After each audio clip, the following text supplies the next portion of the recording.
Hello everyone, কেমন আছেন সবাই? আশা করি ভালো আছেন। এই যে দেখছেন চুড়ি, এই চুড়িগুলো আমার মেয়ে বোতল কেটে বানিয়েছে প্লাস্টিকের বোতল দিয়ে। এই যে দেখছেন এরকম একটা প্লাস্টিকের বোতল আপনারা নিয়ে নেবেন। তো এই প্লাস্টিকের বোতলটাকে গোল গোল করে কেটে নিয়ে নেব। প্লাস্টিকের বোতলে দেখছেন উপরে কিছুটা গোলাকৃতির শেপ আছে, এসব থেকে আমি চুড়ির জন্য ছাঁচটা কেটে নেব। আপনারা চাইলে অন্য প্লাস্টিকের বোতল থেকেও নিতে পারেন। এই যে তো ফাইনালি আমি কেটে ফেললাম এই যে চুড়ির ছাঁচটা। এবার আমি ছাঁচটাকে ফেব্রিক কালার দিয়ে ডিজাইন করে নেব, যে কোনো ধরনের। আপনারা চাইলে ফুলও আঁকতে পারেন, আবার এক কালার রঙও করতে পারেন। আমি সামান্য কিছু সিম্পল ডিজাইন এই যে করেছি।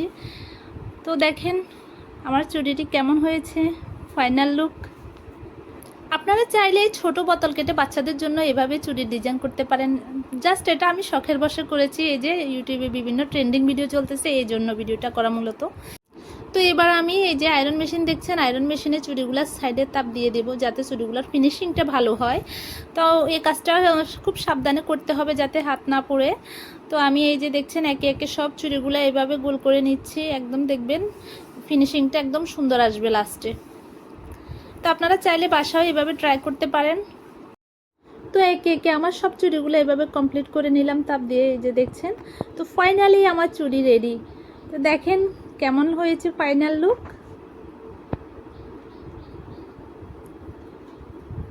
ভিডিওটা মূলত শখের বশা করা। তো আপনাদের যদি ভালো লেগে থাকে ভিডিওটি, আপনারা চাইলে বাসাও ট্রাই করতে পারেন।